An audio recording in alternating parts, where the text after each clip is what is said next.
After this, coming to the last group of kingdom Protista, that is the protozoans. Now, talking of the mode of nutrition, so protozoans are heterotrophs. These can be parasites as well as these can be predators. Now, protozoans are called as the primitive relatives of animals. These are divided into four groups. The first group is the amoeboid ones, second is flagellated, third is ciliated, fourth is sporozoans. So this particular classification is based on the locomotory organelle which is present. Say for example, amoeboid protozoans. So these have small pseudopodia which are present. Flagellated protozoans will have flagella present. Ciliated will have cilia present, and in the case of sporozoans, there is no locomotory organelle which is present. In this particular video, we will talk of the different types of protozoans. So, there are four types of protozoan. The first type are the amoeboid protozoan. The second type are flagellated protozoans. The third are ciliated protozoans, and the fourth are sporozoans. Now, this particular classification is based on the type of locomotory organelle which is present. If we talk of the amoeboid, then here pseudopodia or false feet are present. In the case of flagellated, flagella is the locomotory organelle. In the case of ciliated, it is cilia which is the locomotory organelle, and locomotory organelles or structures are absent in the case of sporozoans. After this, talking of the habitats in these four parts. So, amoeboid protozoans are free living. These can be present in fresh water, sea water or moist soil, and there can be few parasites as well.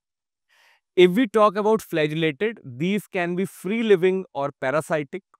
Ciliated will be free living and it will be aquatic, and sporozoans will be endoparasites. So we can see that these sporozoans are fully endoparasites. So these will be present inside the body of the host. Next, we talk about any special character which is present.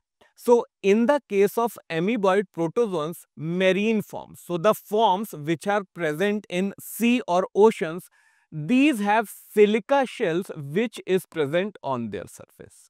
Now, examples, amoeba is a very common example. Second example is the entamoeba.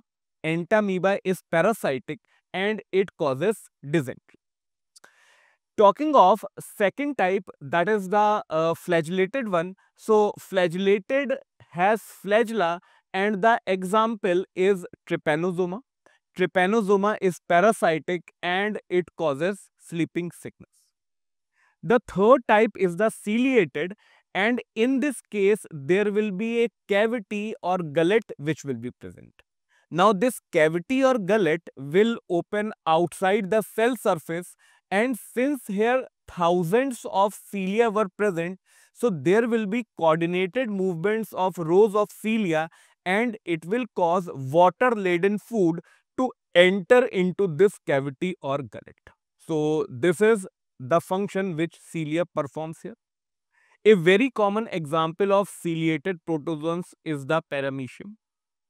Talking of the sporozoans, now these were endoparasites and these have infectious spore-like stage in their life cycle. So this is a prominent character of sporozoans. If we talk about examples, then a very famous example is Plasmodium. It's a parasite and it causes malaria, and it is of course most notorious sporozoan that is present.